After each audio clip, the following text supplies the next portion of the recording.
Welcome to the OAPN Podcast with your host, Adarsh Sakare. No bullshit, no cuts. 100% raw conversations with 0% fucks to give. We don't encourage the consumption of alcohol, but if you want to open up a cold one while you watch this, it's not a bad idea. Welcome to episode number 70 of On a Personal Note with Adarsh Sakare. It's been quite a ride, and we continue to document interesting stories in the most authentic way possible. Before I speak a little about today's guest, let's say hi to Greesha. Hi, Greesha. Hi, Hari Om. Hari Om. And here's something I wanted to share with you all, right? So, Greesha, of course, by profession, calls herself a yoga practitioner, and that's great, and we're going to be speaking about that. But I think the beauty of you and the conversation that I wish to have with you are some of these things. One, the type of energy that some people are able to bring, the journey they have had from being a certain someone to becoming a different person altogether, the journey of letting go of a lot of things, the journey of awareness, the journey of being able to define things maybe they were not used to doing, and more than all of that, the inherent need that people like Greesha have to share that journey with people. And that I feel is unique, and that's what makes some stories beautiful. If you already know Greesha and probably you've been to one of her session or you've followed her work over the years, I really invite you to watch this episode, because I promise you'll know her a little better than you already do. If you've joined Greesha's Instagram page where you've never met her or you've just seen her content, this is a great way for you to make more sense out of that content, right? Because at the end of the day, Instagram is 90 seconds of video, and there's only so much you understand about that person. Here's your chance to know Greesha. So yeah, welcome to episode number 70. Welcome, Greesha. Thank you for having me over. So, it's really a pleasure. You know what's the most sweetest thing I've been telling my team from the time I've been speaking to you? I'm used to taking just first names. And the first time you messaged me, you said, Hari Om Adarsh Ji. I'm not used to that. Okay. One, I'm not used to attaching G to someone's name, as well as hearing my own name like that. And, the respect with which you say Hari Om, right? I find that extremely sweet. But can you tell me why you do that and why you feel the need to use that every time you address someone? Sure. Greesha, if you don't mind, if you can come just a little closer. Yeah, sure. Is it and fine? in line. Yeah, this is Okay. fine. Yeah. Okay. Well, I'm glad you connected with this. I also am glad that you realize this is a way of greeting, because a lot of people don't know what Hari Om is, and they usually ask me, okay, why are you greeting me like that? And a lot of people also say, just call me by my name. Yeah. Don't call me G. G. So, and especially people who are, younger, to me, they also say that, why are you using G? You G. just call me this. So they feel that no, I should not be, calling them G, because, I am elder to them in age or whatever. So this just call me by my name. But I said, that's how I am with everyone, And there's a very important and main reason for me there is because when you go through your sadhana in yoga, the first thing that is taught to you, one of the most important practices, which are the fundamental practices of yoga abhyas, is that you must see Shiva in everyone. That means you must see God in everyone, right? So how you bow down to God, you shall and you should bow down to every human being the same way, because all of us come from the same consciousness. It's just a matter of awareness. Some people are aware and some people aren't. But everyone who is even not aware at the moment has extreme potential to be aware. And you must respect that. So that's why G for everyone. It said, when also, I think in nature, it's everything is giving and receiving. I believe there's no taking. That's my funda. I don't think you can take anything. You can only receive. So when you give respect, you receive respect. And when I call you G, like it stayed with you, maybe tomorrow you will call someone G. Yeah. Right, and that's how it starts. So that was that. About Hari Om, so the meaning of Hari means to basically take away, and Om is, that one consciousness, we call it that Param Satta, that one God, right? The one primordial sound that takes away all your pain. So when I greet you and I say Hari Om Ji, in my heart, my intention, or somewhere deep inside, I'm praying that whatever pain you may be going through, whatever you've gone through in your day, may that be taken away by that higher source. So when you greet Hari Om, that's what your intention is towards the other person. So that's why Hari Om Ji, and that's why Adarsh Ji. Yes. No, I think it's really sweet. It's difficult for a person who doesn't use it all the time to use it, but I'm gonna try. I'll be very happy. Maybe from the next episode onwards, I'm gonna hear a lot of G. So I'll be waiting for it. I think it's really nice. But anyway, thanks for coming here. I think you've had a beautiful journey. Maybe just going back to a little bit of your school days a little here, right? Because I just feel like school days do define a lot of things for us, because that's where the real childhood is, and you tend to discover more than you realize, right? And those experiences are what forms like so much more. Was there any information about yoga at that point? I'm so happy you touched upon the childhood part, because that's what I also cover in a lot of my classes. When people come to our classes, especially the classes which are designed around Swadharma, that is understanding what your life purpose is. Swadharma, that's what you call, that's your individual purpose in life. Like you are doing certain job. Like for you, doing this podcast is your Swadharma, because you are giving yourself to it without any expectation, right? You feel that connection in you. You feel that it's in your blood and bones, that I'm born to do this. And that actually comes from childhood, because when you are in your childhood, there are certain innate qualities you're born with. Right? There are certain qualities that are there with you. Somewhere, if you hold on to that, you will realize that every successful person now, who is not just doing work for himself, but to a larger extent, which is benefiting the society, all the big leaders we know today. Actually, to be honest, if you look back at their journey, they will find some traces of most of the most basically fundamental things that helped me build that success comes from their childhood. So I'm glad you picked up that topic. Very happy.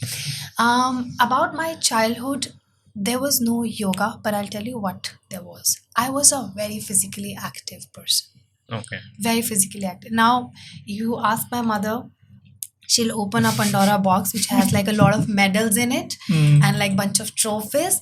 I used to participate in every sports possible, regardless of my size, because I was short. So some of them said, you can't do long jumps, you're not qualifying for the basketball. I said, no, you give me the ball, I'll jump and throw it, but I will do it. And honestly, I made it. Like I participated in everything. So I had that sports spirit in me. With that comes the discipline and responsibility and understanding of the self. I was also in gymnastics for a very long time. I was also Kathak dancer for a very long time. So these physical practice, I always had certain control over my body, that I would say. And I was very disciplined, extremely disciplined. And I, that perseverance in me was always there to, no, I can do it. So I had that potential in me to push myself and to push myself out of comfort zone. That comes from my childhood. I was never that person who would like to be in a comfort zone. I was like, okay, that coming my way, get ready, let's get going. So I was always like that. When yoga came into my life, I realized in that moment, something was revived in me. And that later on, I realized it was actually that discipline, that perseverance that I had, back in my childhood days, that just came alive in me. And that's why physical, when I say only the physical aspect, which is the first aspect of yoga, which is asana abhyas, came so natural to me. It felt like I have memory of this. That's how my childhood, in a way, had these things which helped me get back to it very Mm. quickly. Mm. So, That's beautiful, and the fact that you've realized that, and it's like you said, right? Of course, you said this is the first level. What did you say it's called? it's asan. Uh, Asan, that is yoga postures, you could okay, say. okay. Asana dance or asana And practice. when you did that, you not only felt familiar, but you felt aligned, Yes. right? You said, "This is it. Yes. This I feel something here that is more natural to me, and it is more effortless, and not just effortless. I'm enjoying this. I Yes. like that space." And that's great. And to just understand a little about your family, of course, now I'm not going to get into like crazy amount of details, Of course. but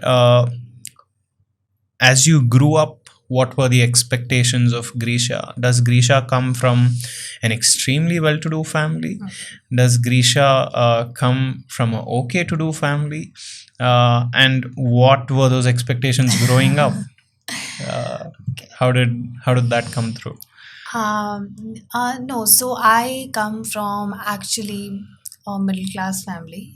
Yeah, and sorry to interrupt you. Yeah. And when I ask these questions, right, I really want to clarify this.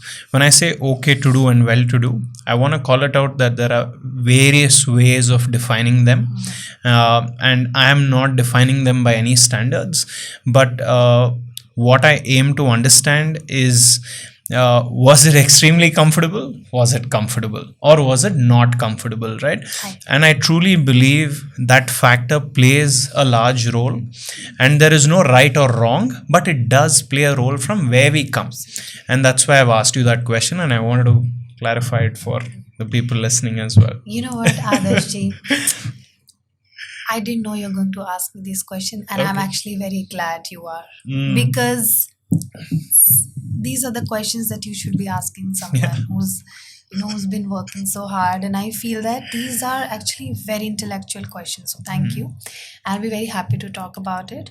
I come from a very okay to do family. When we were young, my father had a wonderful business going on, and me and my sister, and I have two more brothers. So, me and my sister, when just two of us were there, we were in a very comfortable space initially. But then eventually, over time, my father's business was struggling. So then, and then my brothers were also there. So eventually, as the time passed, he wasn't also very physically well. So as the time passed, we actually were struggling financially. So for us, my father is no more, rest in peace. So Om Shanti.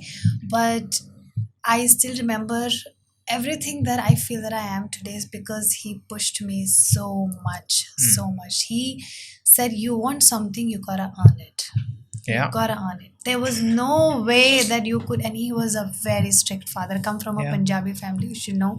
While Punjabis are very hello, hi, Papa ji, this and that. But my father, Ji. no, literally, it's like, they are very fun loving, but they are also, the fathers are very disciplined and strict, I would say. And when they say, "Keh diya, bas keh diya," wala dialogue, Wow. like that. And that's who he was. He was, ferocious father is like, no. And I'm gonna go ahead and share it. And Yeah. for example, if I had done something wrong and I figured that he's gonna know by the time he comes Yo. back home, I used to pee in my pants.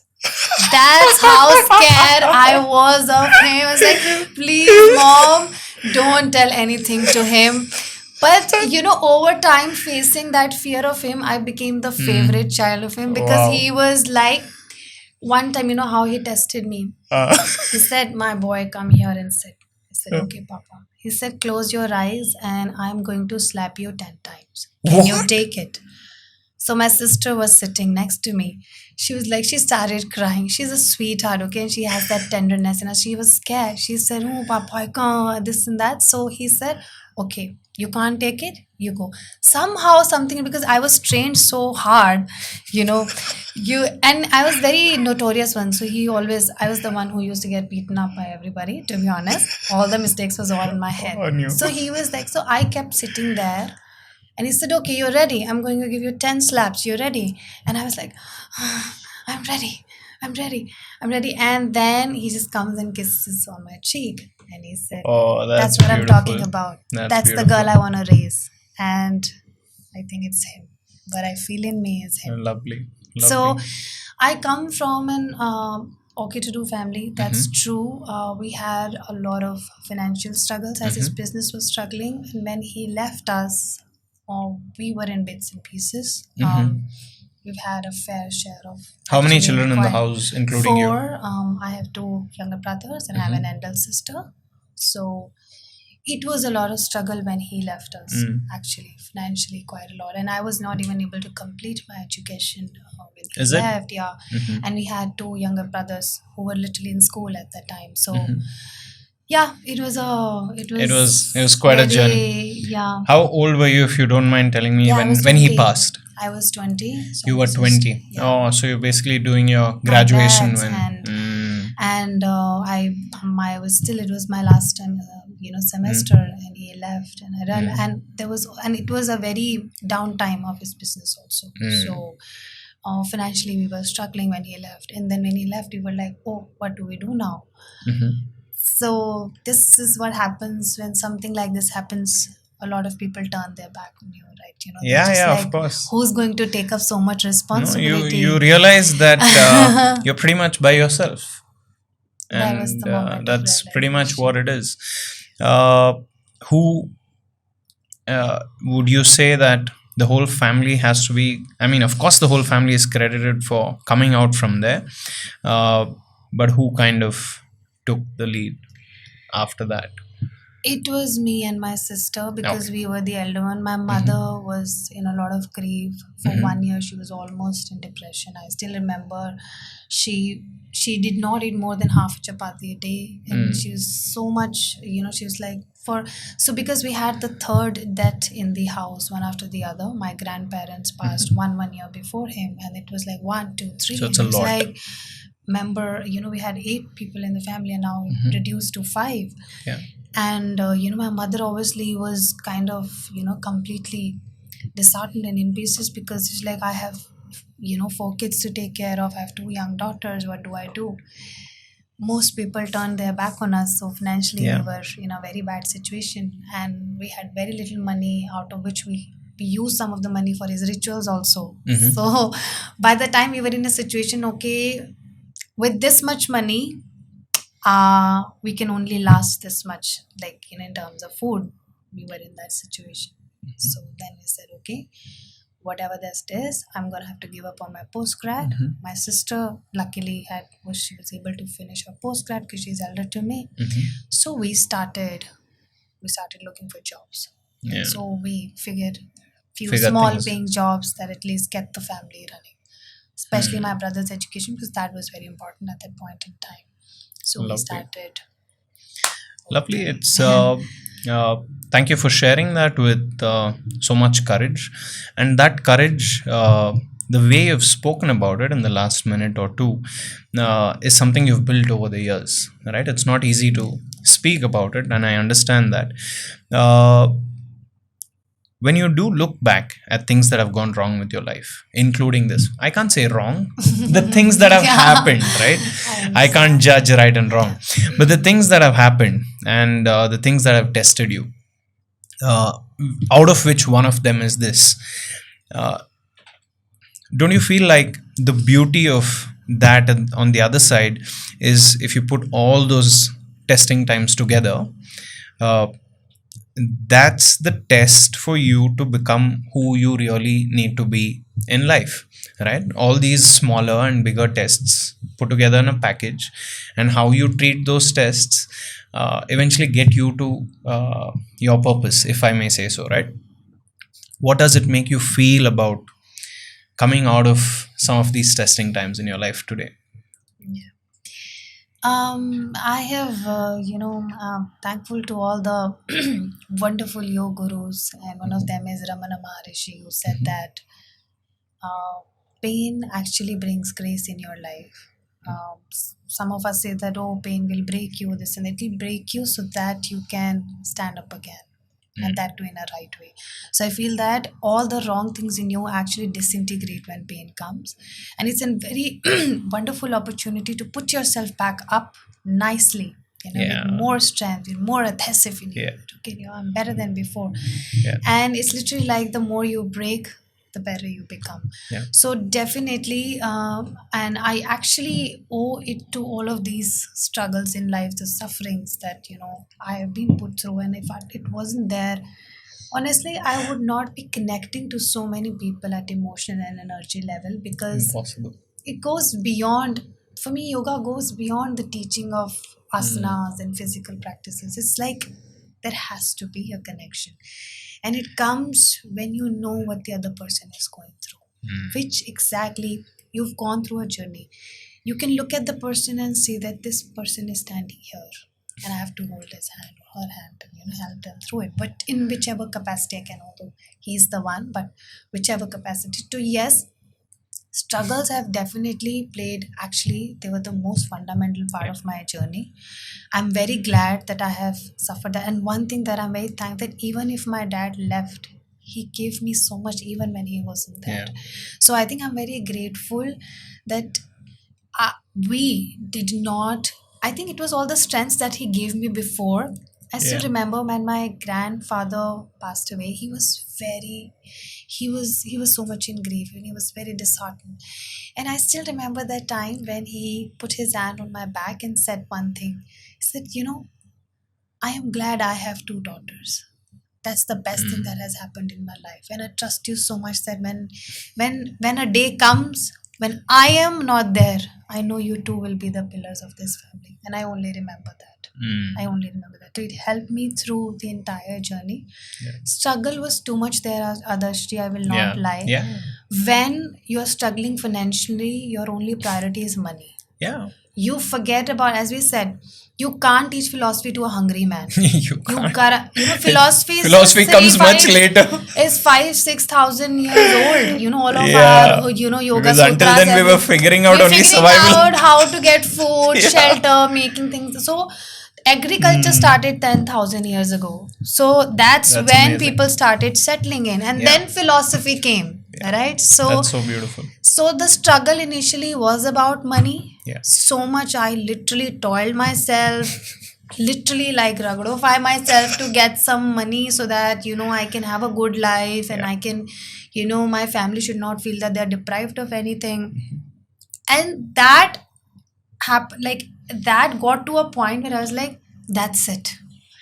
Now I have run after money so much. Now I feel that my family is stable. My brothers have grown up. They're figuring things out. I think now is time when I can. It's time for you to. But that time, I only know that those 8 years of my life, how much I had pushed. Rugglified. Literally rugglified. Literally, it's like rugglified. It's like all the time for me. No, so this is now. After that, I have to get here. After that, I have to get here. There's no way. No one can come to me. So people were like, she's so crazily possessive about her career that, I said, no, it's not just my career. I need to want to save. make sure that Yeah. my father, even if he's looking at me, he knows Yeah. that I'm doing everything I can in my capacity. Yeah. So, yeah. Yeah, and I feel like he's going to be just not just proud, right? I think he's really going to be happy with how things have Wherever he is in Yeah. good space. unfold. I think the way the things have unfolded, that's brilliant, and which explains your corporate life, I'm guessing, right? Because like you've already answered that question, and that's amazing because a duty is a duty for a reason. You don't get to choose your duties. The duty is always given to you, and unless you finish your duties, you don't get to do what you want to do.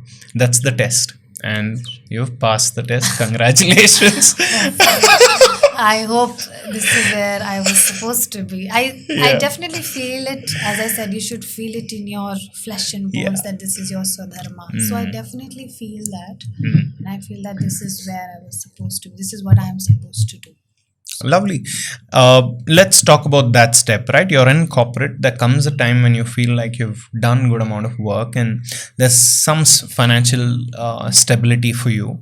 And you did mention that during your corporate life, you had some time to put into your practice and you'd go home and I'm sure you were also sharing that knowledge with a few people, maybe running some workshops and things like that.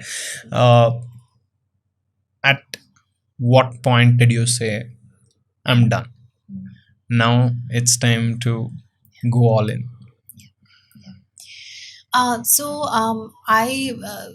was practicing yoga for 1 year, thanks to also COVID because it came in between. So now I'm saying thanks to COVID in other sense, Yeah. because it just gave me time to internalize. What happens is with the corporate life, you're so out and about, always externalizing, always around people, and you are very influenced by other people, right? Even if you want to do something different, you see the fear in other people and you hold on to their fears, right? You will say, oh, that person is, I should go on this path, right? So when COVID happened, we were locked and we were in the house. That's when I got some time, and I feel that my feminine energy at that point in time, which is that creativeness, intuitiveness, it shot up. I don't know, because I was spending a lot of time with myself. I was reading quite a lot. I was writing a lot of poetry at that point in time. So I was just going through a lot of realizations being with myself. So that helped. And then after that COVID lockdown period got over, I was very much deep into, understanding, as in the desire, it was there, it started coming up, that I need, why is it changing me so much? So there was no desire to, to go out and party, to have, to own material things. It slowly started changing. I used to enjoy my company, and I was someone who was a social butterfly, always wanted to be, surrounded and with people. I was also called the life of every party for a reason. You can call any of my friend and they'll be like, ah. So I was literally like that. Always like, yeah, let's party. I'm the first one. So that started going away. A lot of things started changing in me. And when I went to office after COVID, that place was not same for me. I was like, all the time in my heart, I was like, I'm not supposed to be here. Yeah. I'm not supposed to be here. Something is missing. Where's that zeal? Where's that power in me to get things, Yeah. And I was at my work, as I said, I was very possessive about my career because I built it like, how you raise the baby. Yeah. And because my education was also not complete, so Yeah. it was very hard for me. Let me bring that up. Very hard to get into marketing without a postgrad was not easy. It's also like when it comes to promotions and when Yeah. it comes to respect from peers and Yeah. all these things just come in the way, right? Yeah. And Even just makes money. things, Even even money, right? Yeah. Because it's a bargaining factor for them, and just makes things harder for nothing. But well, those were the set of cards you were given. Yeah. So there was a situation where whatever time I had in the office, I swear to God, I was reading about yoga. My Google tabs all full of different topics of yoga. Whatever time I get in between, reading about it, waiting to go back home. So that's when I had a chat with my husband. I said, I feel something is changing, because I was so possessive about my career. I was so happy. I finally got although it took me 8 years, but I finally got where I wanted to be. But they want to promote me, but it seemed like I don't want that promotion anymore. I just don't want to be here. I feel like this is something is not right. Something is off. That's when he realized, I think you're meant for different things. I think it's time. So that was the time when I started thinking about it. But before I could quit, my husband was also going through this corporate situation. So both of us, by the way, Oh my left our God. corporate lives and we built our lives altogether differently. He's something else. He's also a very successful person now. But when we left, both of us, I was not in misery. He was going through a very tough time with his job. In the sense, he was like, I don't think so. These people are using my brain to the full capacity. where He was it like, should I'm be. doing, after gaining so much of education and everything, I don't think so I'm being used properly here. So he was going through that phase in COVID, he realized. So both of us left. So he left his job first, so I could financially support him. Okay. For 2-3 months. He was figuring things out. And then after that, And then he you said, okay, left. now I think we can figure out some bread and butter for us. So now you can take a break and go Make on that your transition. journey. Yeah. So go on. So my purpose solely was to go and learn what this is. Why is it changing me so much? I didn't want to be a yoga instructor. That was not the plan. You wanted to explore. I Genuinely wanted to go explore. and learn. I wanted to take a break and just go and devote myself to this practice and see what is this practice, why is it changing me so much? That too in just self practice. I haven't even learned. So it was all self practice. I was not even learning yoga from anybody. That was the point when I was like, I should listen to my heart for a change. And did he come into the same field, or he started a business? No, or? he's totally so. He's very intellectual person. That's what I love about. That's why I'm married to him. Very intellectual, grounded person. Nice to hear. Yeah. So he So he quit his job, and he's a very good MBA person. His education is very good. He was always into coding, like even though coding. So even though he did his MBA in finance, and he's even in engineering, was in electronics, but he always had this inclination towards coding. When he decided to quit, blockchain was booming. Huge. So it was huge back then. He said, I think I'm really attracted to this. I think I can do something. So he started learning bunch of languages on his own. He's one of those person who can learn anything for free on his own. Boom. I don't know how. He's that Google Kida. So he can learn everything on his own. So he figured things out in a couple of months. Believe me, he landed a job in blockchain industry, which was free. He was freelancing for a startup in the US. So they were paying us good enough money to just because it was coming in dollars. Yeah. So that's how it started. So lovely. He started growing from there. And now he represents, TON, TON. So do you know Telegram? Yeah, of course. There is a Telegram sister concern which is managed by the blockchain community. Okay. TON. It And is a that's blockchain platform. Yeah. So he represents that in India, entire country. He takes it. So he travels. That's around. amazing. Yeah. So he's more tech person. I'm more. So we have that nice balance of masculine and feminine energy in our house. That's really nice. And I feel like and these things happen for a reason, right? There's a reason he came into your life, and there are many. The fact that you said the income was coming in dollars, I'm not saying because it's dollars it's huge, No, it is. but because there is a dollar to rupee difference, the chance of one person being able to take care of two people is higher. It's higher. And that was the breathing space you needed at that point of your life, right? And those are things that really blow your mind away. Like, how does that even work? And maybe you have answers to how that even works, but I'm not getting into that. But that's really nice. So you say, you want this breather and you want to learn. So you go to Rishikesh. So I turned 29 a few months ago. Wow. In March, and for years, right? A little backstory for you. I think I was 15 when my dad passed, and he used to listen to Osho a lot. I think in his last years, maybe last 3-4 years, he used to listen to Osho a lot, and I used to make fun of it. Because I used to say, he speaks so funnily, he speaks so slowly. I don't know how you can listen to him. And then after he passed, of course, I've had my own journey and everything else.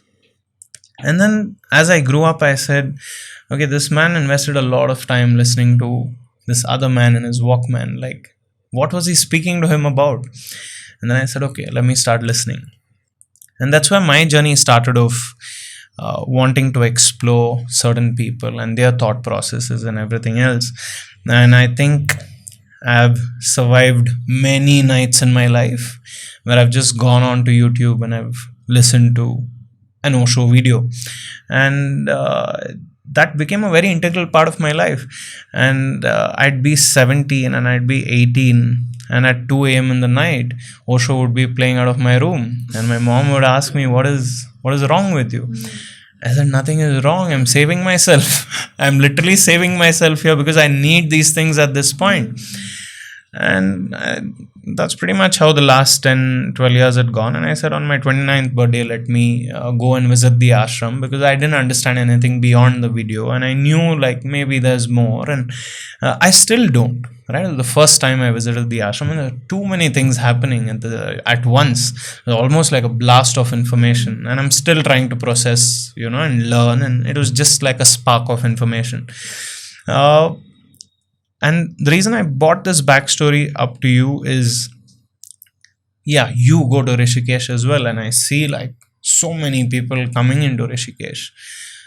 What is it with Rishikesh that maybe other places don't have? And why did you go there? And what happened to you in Rishikesh? Wonderful story that you shared, and I relate to it so much because Osho has been an integral part of my journey too. That's Let beautiful. me tell you, listening to him is an addiction. Yeah. The one who's able to relate to what he's saying and understand the depths of it, that person can grow so much. Yeah. The word awareness in my life, I owe to him. That's Um, beautiful. Quite a lot of work he has done around making people aware about their minds. I know he has his ways Yeah. of, kind of those, he belittle other things, which is okay. Yeah. Why do you have to look at Yeah. the downside? You There's should always always learn there's good always things two from. sides to everything. But what he's teaching is way, way bigger than the Yeah. other things.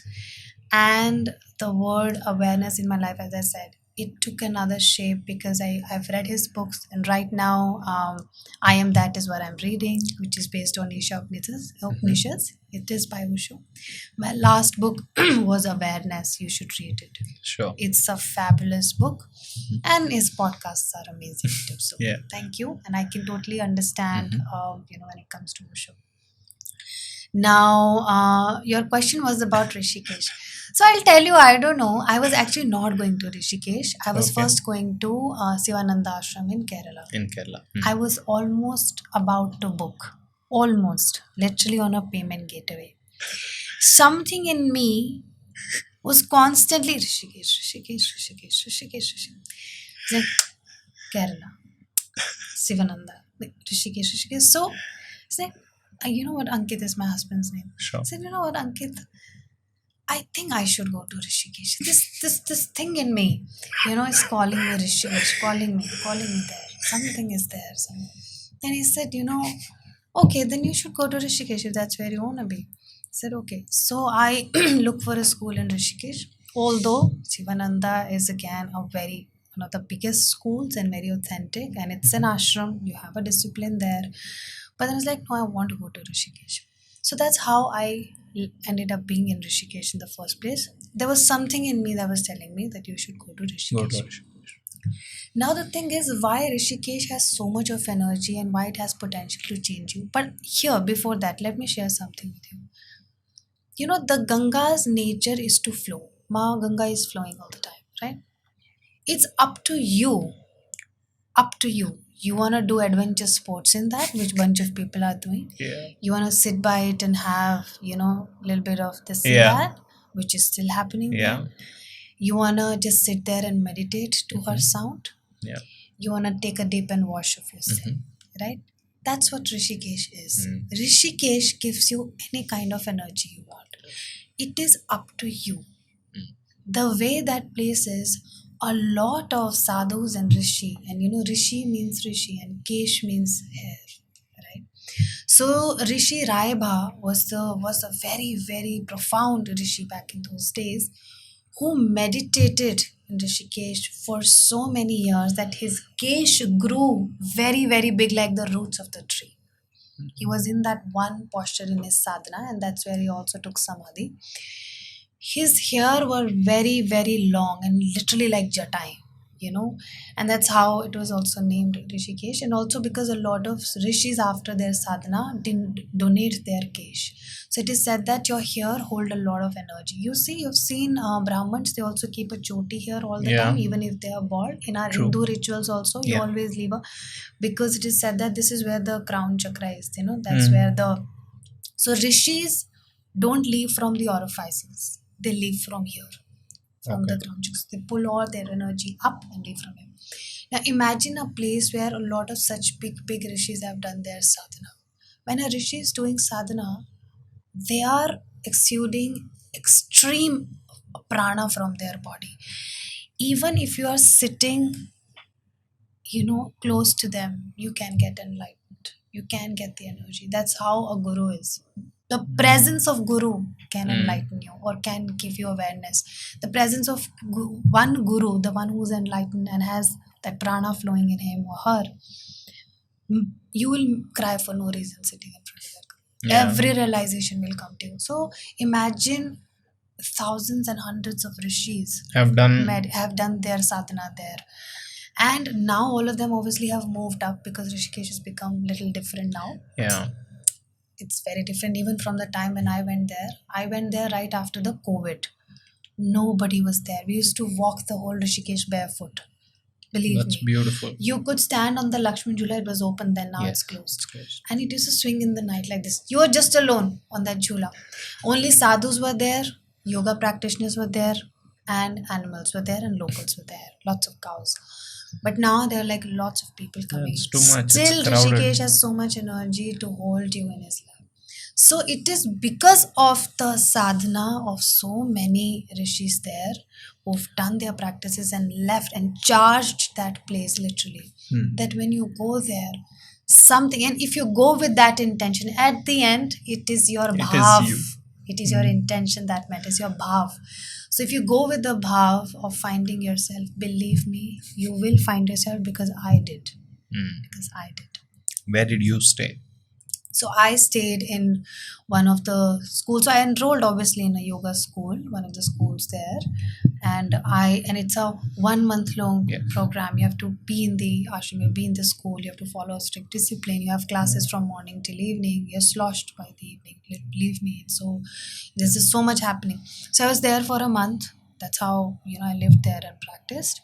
And then I came back from there. And then I went back again after some time for my second level there. So you have like to, because you can't, it's literally like there's just so much information, and this is 1% of what you guys, that's how much you can learn. You can keep going to places like that. So I stayed in that school for 1 month with a lot of practitioners who came there to learn yoga, and that's how it was. What changed? Did you feel like finally the journey has begun? Yeah. Or did it come too strong? So one thing, actually many things changed. I realized over there that I'm holding a lot of grudges in me because after my father's death, the meditation there made me realize that I have a lot of people to forgive and let them go. I have a lot of baggage to let go. I have to stop being so hard on myself, which I was, because I've come to a point where it's not required. What happens is a lot of people, for example, there's a situation at this moment in your life where you have to push yourself, and that situation lasts for a couple of years. Now what happens is your body and mind has adapted to it so well. Even if the situation of danger and stress is gone, you're still stressing over it. You're still pushing yourself. That's why a lot of people struggle, I've realized over time. When a lion or a tiger is running towards you, you give all your efforts, like that adrenaline rush you feel, your pupils will dilate, the blood pressure will increase in your legs, so you can run, right? You can't fight the tiger. Come on, we can't, so we'll run, right? But for example, okay, you got into a safe zone where tiger can't reach you. Now you're supposed to calm down, right? Yeah. But no, your heart is still pumping and you're still feeling adrenaline, and you're going on and on and on and on with that. Imagine how much damage you're doing to your body and mind and consciousness. So first thing, after practicing there and meditating there for so long, I realized there are so many people I hold so many people responsible for what has gone wrong in my life. How can I do that? There's no way. So first thing was that the moment I forgave those people, my heart was light as feather. So that happened for sure. And I realized I am supposed to be this raw girl. This whole corporate life has changed me so much. I was always trying to fit in. It gives you 10 masks to wear. Obviously. And you got to walk with those masks every Obviously, day. And everyone's walking with those masks. Wanting to associate yourself with certain brands, certain lifestyle, this and that, look certain way, talk certain way, be this, be. I was like, I was supposed to be in mud. That's how my childhood was. I was always playing outdoors, literally, I was like, you will never find me at home. That's my mother used to complain a lot about this. So when I got there, it's like, This is how I was supposed to. I was walk Rishikesh barefoot. That's when I was like, I feel This like is I'm me. scared. This is me.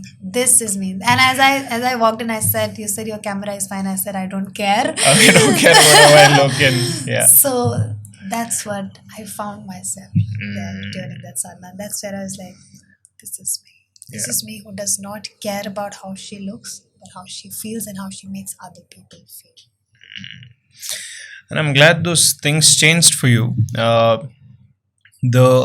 I think a majority percentage of people, including myself, and I'm guilty of the same, uh, no matter how much you understand that materialism only takes you to a certain way, uh, I don't know if that change will come to me.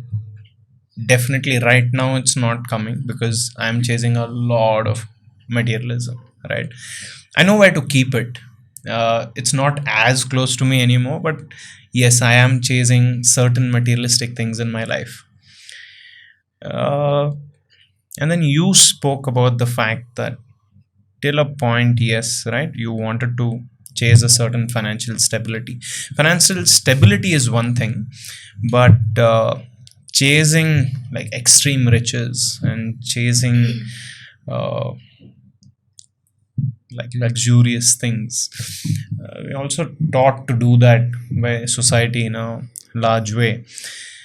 What do you feel about that? uh, I don't think it's wrong, No, because it's if you ask me, right, I don't think it's wrong. I was about to say that. Yeah, No, it's because not wrong. there's a lot of positive Yeah. things that happen in families Absolutely. because of that. Because of money. Yeah. Because of money. And Yeah. I agree to it. See, money is, as I said, dharma, arth, kam, moksha are the four purusharth in Sanatana What is that? Dharma. Dharma, That arth? means dharma, arth means money. Mm. Dharma is your duties Okay, towards the duty. society. Mm. Arth means money, financial stability. Kama means the pleasure that you get from that From that. financial. And moksha. So our Sanatana Dharma, that means our Vedas and Upanishads talk about this, and they said these are the four pillars of happiness in which earth and calm both come. Yeah. Right? So as a human, you must have a balance of all these four. Right?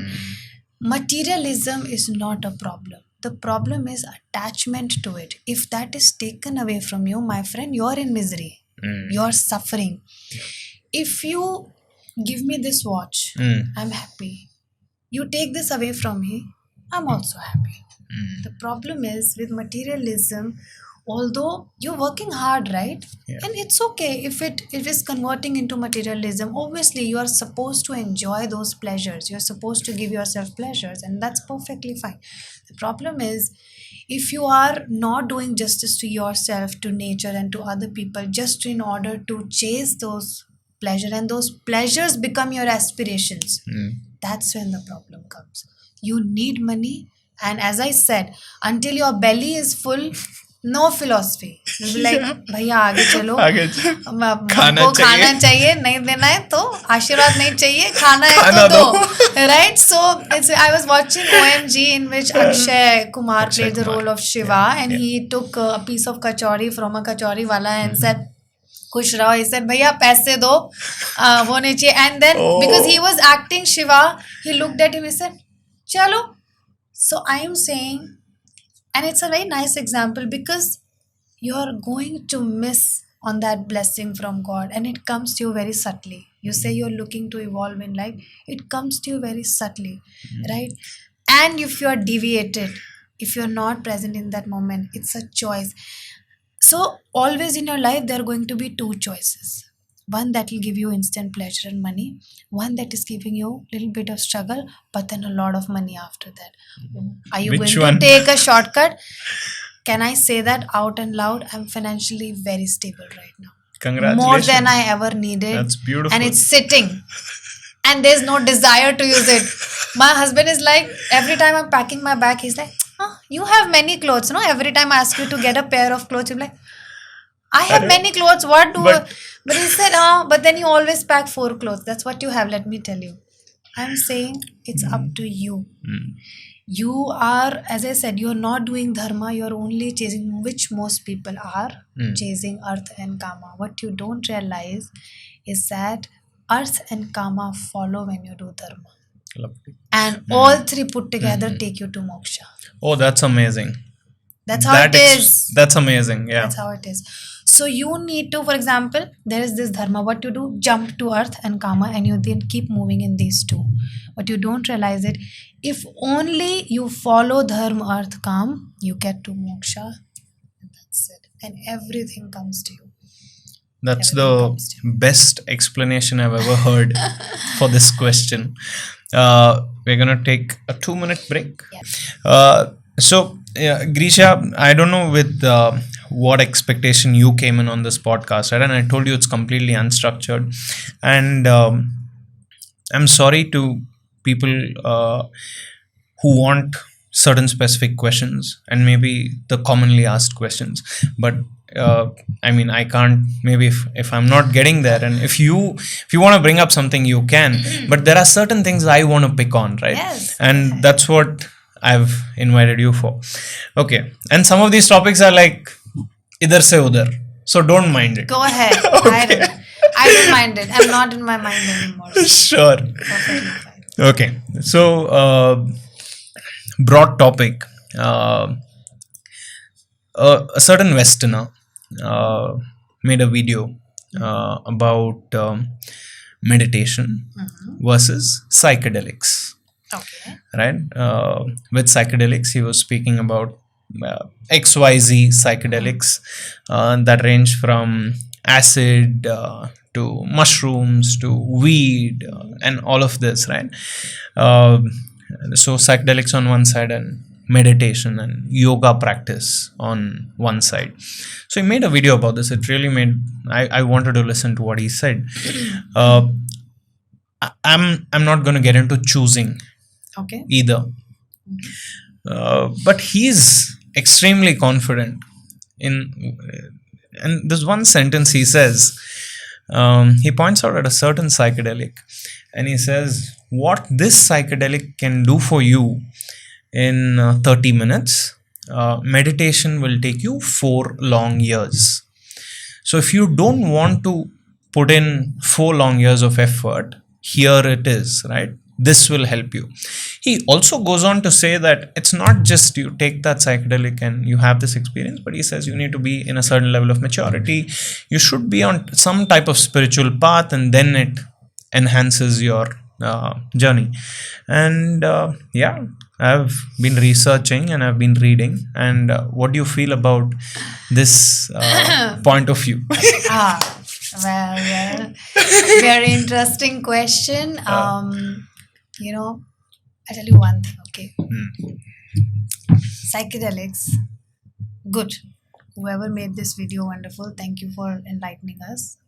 That's there. And I won't say that psychedelics don't help.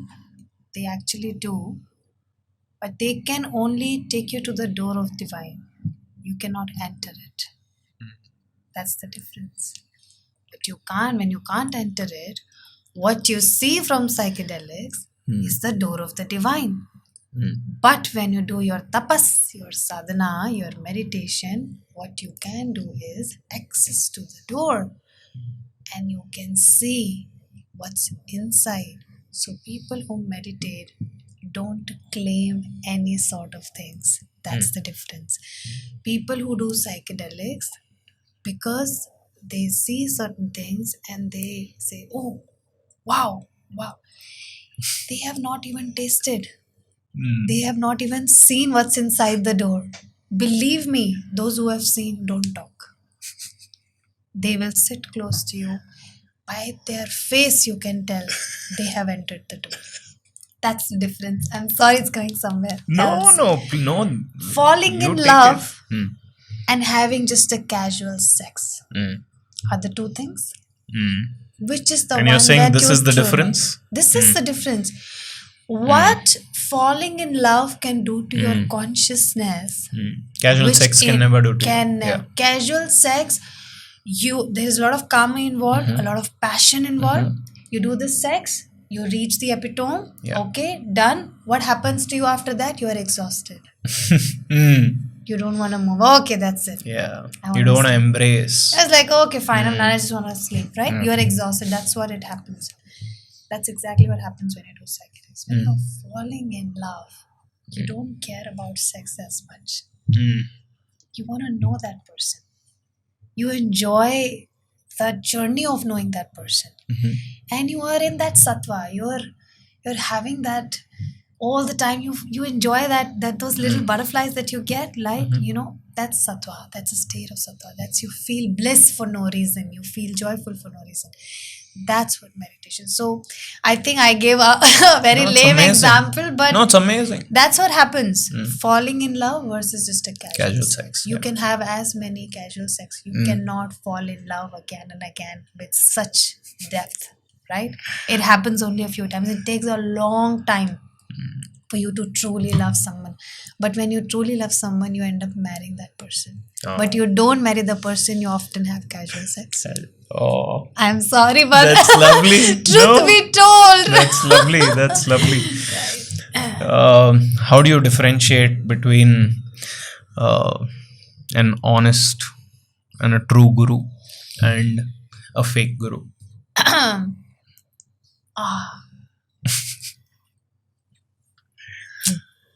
Well, this is a very sensitive question. Okay.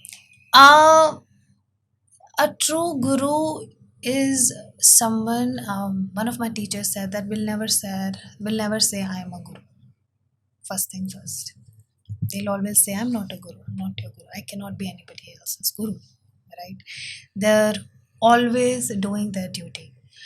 A true guru is literally like as I said, Ma Ganga flowing. Right? Totally up to you what you came from a guru. Right? They will never tell you to worship them. They will never tell you. That's where actually, and I'm going to bring Osho again because that's where he kind of deviated. Because he said, I am Bhagavan. If you have heard of his podcast properly, There is the thing again, that he wanted. there's a reasoning for that, but anyway, I understand, whatever. Yeah. So any of the gurus, who go on and say that, I am the knower and I know everything. Yeah. Anyone who says that I am this or that is not a guru. A guru is the one who says I am. That's it. A guru knows that I only have to exist to do my duty. There is no I am this or that for a guru. That's how you must always understand. An enlightened guru will just say I am. An enlightened guru, a true guru believes he's just a medium, he or she is just a medium. Yes, 100%. That is what you're meaning, 100%. right? Okay. They will never say that I am the knower. They will just be sitting, and as I said, by their presence only, you will know there is something. With the other gurus, you will struggle to find divinity because everyone else in that room is. Right? You are made to follow him. Here, there is a natural inclination. You know. This is actually a very sensitive topic and conversation because I see a lot of cult makers who would just come and they want to be more powerful and they use spirituality to their disposal. That happens, and that's why a lot of people are afraid of following an adhyatmic journey. That's where they feel that, I don't want to be, a lot of people are scared to do that. You must realize that a good guru will always say that the guru is within you. A job of a guru is to only make you realize that the guru is within you. Because he realized that. Yeah. So he is only doing his job to make you realize that the guru is within you. He will never say that I am your guru or anybody else is your guru. Adarsh Ji, you have your guru within you. It's the matter of time, realization and causation. When you realize it, that's it. What happens with a guru is that journey becomes faster. If you find the right guru, that journey within becomes faster, literally gets a booster. If you are on a spiritual path, believe me, and if you don't end up finding a living guru, you will still get there. Have faith. As long as you're following Dharma, you'll still get there. It may take you longer, right? But you'll get there. So that is I would say, just to Yeah, to anyway, understand the difference. and some of these topics, right? I don't mean to take you too deep into them, and it's just, of course, in the interest of time as well, and that's why I'm just touching upon some of these things to at least gain some perspective from you, and hopefully, your people who listen to this also gain. The next one, let's look at all these words like moksha, nirvana. It's the same thing. Yeah. Yeah, and purpose, destination, the door that you spoke about, which I am sure I have not seen. Okay, but Well, I believe there is a door. Okay, You can write to that psychedelics guy. Get Show some me the door. anecdote of how this happened. Maybe, and then once you're done, you can contact me. I am Griyoga Vyasi, available on Instagram, Wow. and you know my number now. 100%. Okay, all these end destination. Yeah. Okay, I don't want to talk about what is beyond that door. On the journey to this door, let's assume, first of all of us are on the journey towards this door. Why are some people ahead and why are some people behind? One, is everyone destined to reach the door?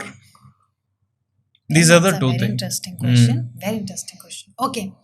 See, your first question is why are some people ahead of it and why are some people? I'll tell you one simple thing, okay? When you say this is my opinion, when you are having a conversation and you are asked your opinion, you would say that this is my opinion. Let me tell you, my friend, in reality, no opinion is yours. Since the time you are born, you are in a certain environment, you are in a certain culture, you got certain education, right? You faced certain situations in life, you met certain people in life that designed that opinion for you. You are not you because you are. You are you because you've been through a certain journey. You were surrounded by certain people. Your education brought you there. Your experiences brought you there, right? That's exactly what happens when it comes to some people are ahead and some people are behind. It's only a matter of how much you have seen and gone through and how much your consciousness has been polished by that. Right? That's why some people are slightly ahead in terms of consciousness. Some people are still getting there, but all of them are getting there. In our shastras, the job of or the role of the human, because why humans are only gifted this consciousness, why not animals? So when you say why everyone is destined to be there, then I would have been born in a form of dog for that matter. So you are gifted this consciousness for a reason. Yeah. Right? This is an opportunity for you to reach its epitome. Otherwise you're gonna die. And in my previous one of my podcasts, I said it is said that animals' job is to what? Eat, survive, right, and reproduce. That's all they do. If you are doing that, my friend, you are an animal. You are made human because you have different system in you. You have different energies in you. You have different consciousness in you, which you can evolve. It has the potential, and it is not very difficult. It is actually, these are very simple practices which we don't do, right? So it is not very difficult. You can get there. I always say, not everyone wants to attain samadhi, not everyone wants to have moksha, but everyone wants to be a good human. Yeah. That's all we are doing. All we have to do is at least be the human that nature gave birth to. All of us are constantly trying to be something else, more like animals. We should at least become the human that this nature, the Mother Earth gave birth to. So through this process, we're just becoming human from animals. I think physically we have evolved, revolution and evolution, but I think our consciousness needs a lot of effort. So one point I picked from that was some people are more conscious than the others because of a lot of things, right? And here's the issue I see. I'm not liking the fact that somehow things are pointing towards saying if you don't do yoga or meditation, then you don't get to the door. No, that's not true. But that is how it is being I'll tell you. showcased, right? And that nobody is speaking about it. And I want people who have done yoga and done meditation to say it out. The world can't pause, and all of humanity can't go into meditation. And I really wanted to ask you about that. And I've asked many people. I've not got I've got okay answers. Okay. So I just want to know what you feel. In my capacity, I'll try my best to Yeah, answer sure, this question. sure. And this question is to not satisfy anybody's. Yeah. This question is what I feel Yeah. and what I should answer. Okay, I'm very honest to myself. Okay, so yoga is one of the many tools. Okay. One of the many tools. Meera got enlightenment by solely doing bhakti of Krishna. So there are 8 types of yoga. There are 8 types, and you can choose anything. You can attain moksha only by wisdom, Osho. Right? You can attain moksha by just meditating, Sadhguru. He does not talk about gods as much. He talks about meditate. He talks Yeah. about raise your consciousness. Yeah. He talks about wisdom. He talks about knowledge. He talks Never about says human. God. Never Yeah, says. never says Although he talks about Shiva Shakti, but Yeah. he is only meaning energies. If Energy. you go and see the Yes. way he's consecrated the Yes. places, only Shakti, only energy. Everything is energy there. I right? agree. There is so many. Ramana Maharishi, realization that death cannot take away the consciousness. I'm way bigger than this. Adi Shankaracharya, intellectual debates with the whole world. That's how he grew. His job was to only debate with people. He said he was born with certain knowledge, and he said, as much as I debate, as much as I follow the path of Jnana Yoga, I am going to get somebody. He was a born guru, right? So many people chose different paths, right? There is Karma Yoga. Only do karma. Only do seva. Don't do bhakti, don't do anything else.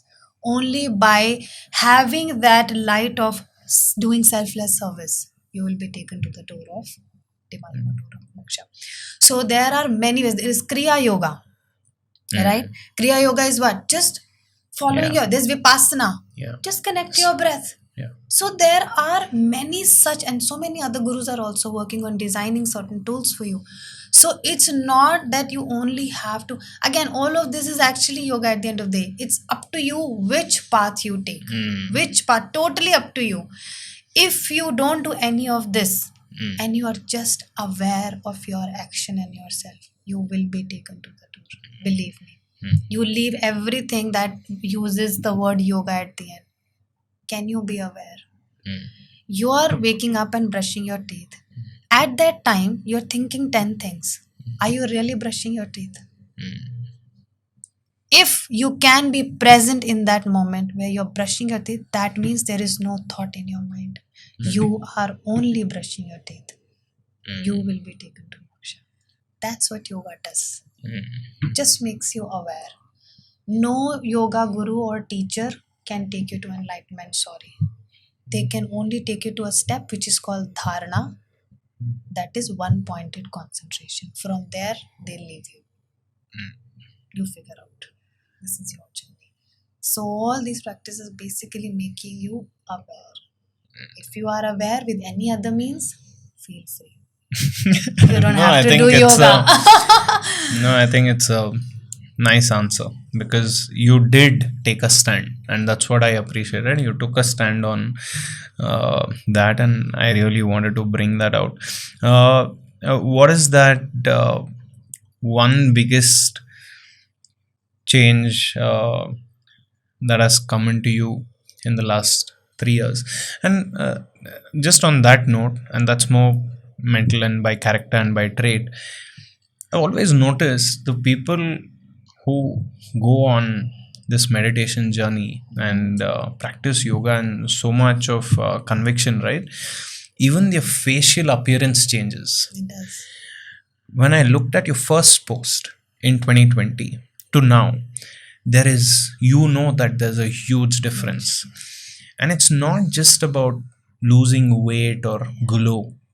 There is a certain way the face looks after lot of meditation. I just want to these two things, right? One is, what is like one of those biggest changes that has happened because of this journey, and this whole appearance thing, if you can. So one of the biggest change that happened in me was that I feel that I'm back to my prakriti, which is I think the biggest blessing.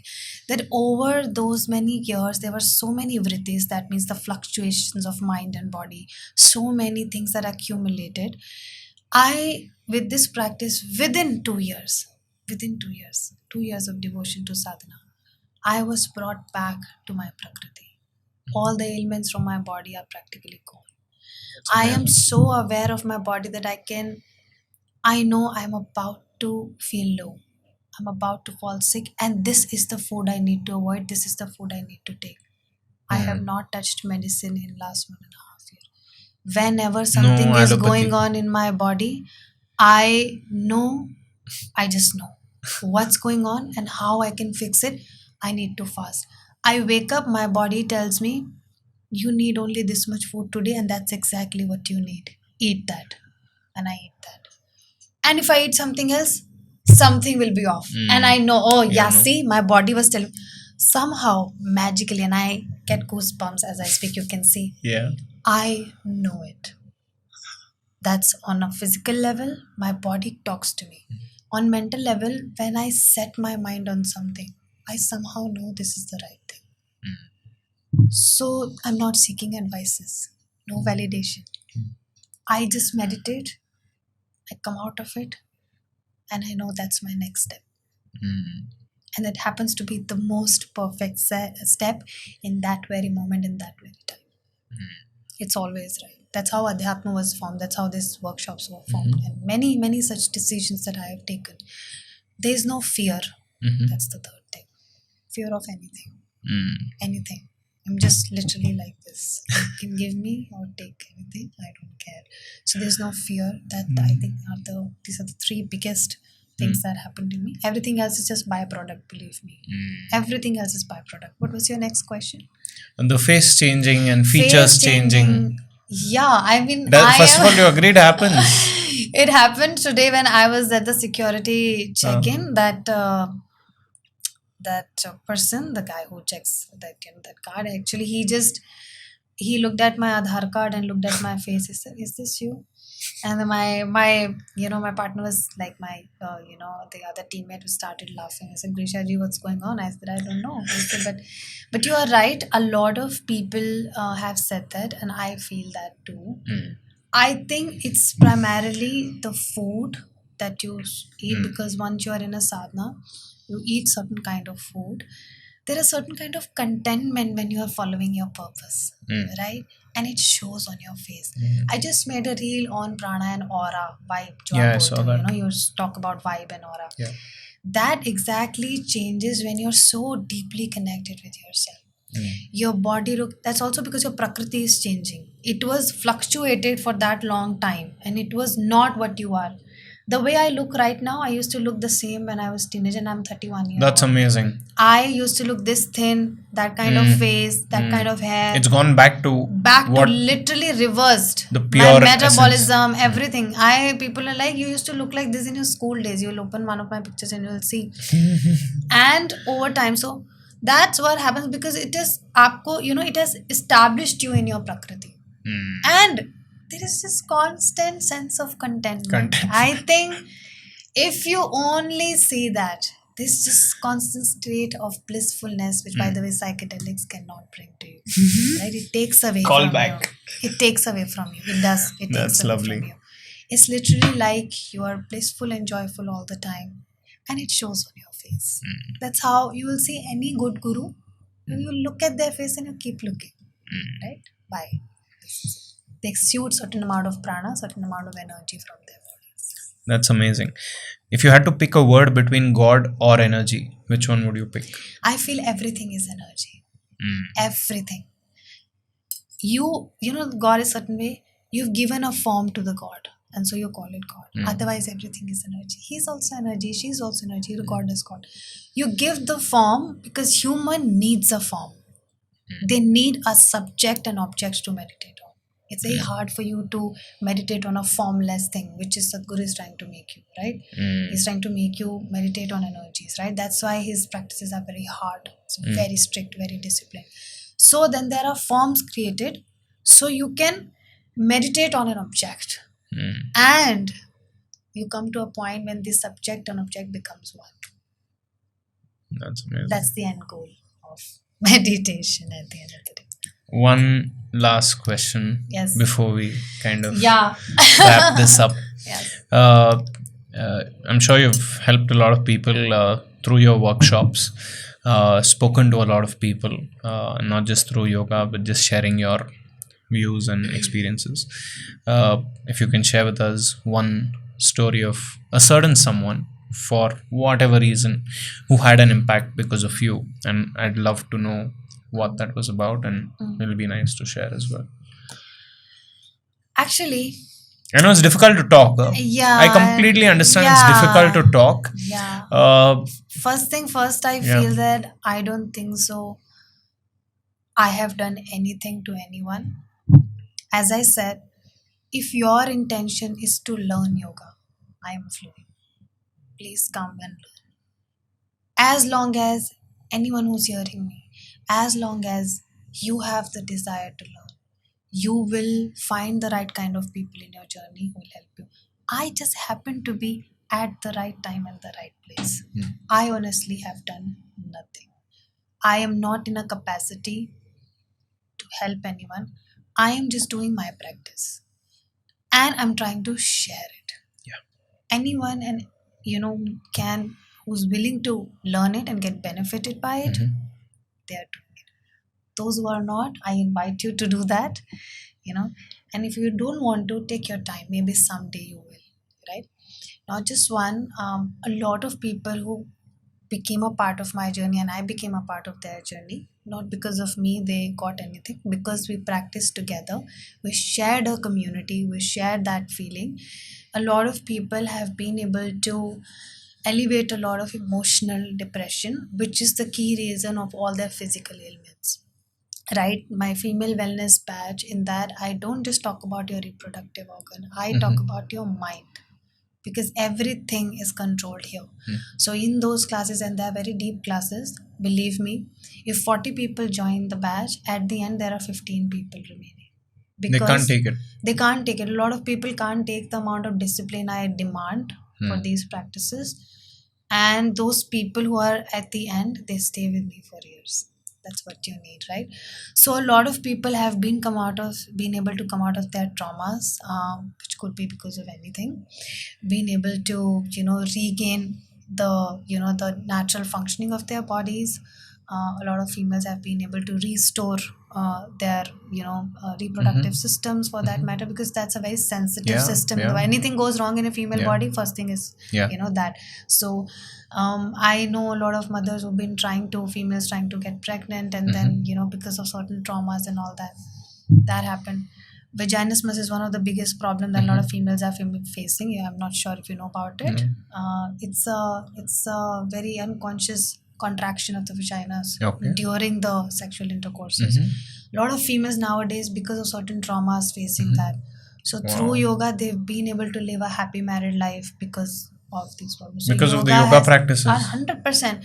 Yoga has allopathy in a way have told the females that you can't get pregnant, you have to do this and that. And they have put their faith and discipline in yoga. Within 6 months, I've seen females going back to their menstruation from menopause. So I don't think so I have to say anything else. In the early menopause stages, they could go back to their menstruation. Imagine the amount of power this practice holds. It's all about you connecting with yourself. Yeah. And the mechanism is inside you. That's it. You will never need a medicine if you start listening to your body. I always tell everyone, don't follow a diet. Learn to listen to your body. It will tell you exactly what you want to eat. That will be fine. So Lovely. I have not done anything. I am incapable to do so. I think that's a brilliant way to bring this conversation to an end. I must tell you that I'm in no mood to end the conversation, but I appreciate your time. I respect it. You all must know that she's here for a workshop in Bangalore, which starts tomorrow. It starts tomorrow and day after. It is pretty late into the night, and she's still here, flown in from Delhi today. Yeah. flown from Delhi today, and she's here doing this for us. Thank you. Thank you so much. This was meant to be. As I said, this is not something that I have done for you. This conversation has really, enlightened me in many areas actually. And as also, as I said, exchange of energy at the end of it. This was meant to be. We were supposed to be here. I'm so Thank glad. you for that. And when I came across your profile, I already knew, right? Like you said, you know a lot of things. For me, it's this. It is very easy for me to know how a certain thing is going to go. And you told me I had a long day. I was like, the main thing is not yet started for me, because I knew what is going to happen, right? And for me, it is extremely easy to observe that. And I was very excited for you to come here. Very happy to have shared this space and energy with you. Thank you for contributing energy to this room, which has already been contributed by a lot of people and going to be contributed more. Absolutely. But you have added your bit. One mention to Rahul as well. Rahul Yes. made this happen. Yes, thank you so much. Yeah, I messaged Rahul. Rahul messaged you, and That's it. It was clicked. that quick. Yeah, it was that Yeah. quick. So thanks, Rahul. Thanks, Yeah. Greesha Ji. Adarsh Ji. Thank you. Thank you so much. It's so good to hear that. Thank you so much. Thank you, so much for being to everyone who's watched Yes. this. Thank you all for watching. This was Greesha Ji, all the way from Delhi, who's come to Bangalore and shared all this positivity with us. And I want to tell you right now that the next time you're in Bangalore, maybe after a few months or a year, please do a part 2 with us. I think it has to happen. I And would love I'd to. be grateful for that if you choose to do, because I'm not yet done. That's Oh. for sure. Thank you so much. Thank you so much. Thank This you for was having me. thank you. This was episode number 17 of On a Personal Note with Adarsh Sakare. Thank you all for joining us. We'll see you on the next one.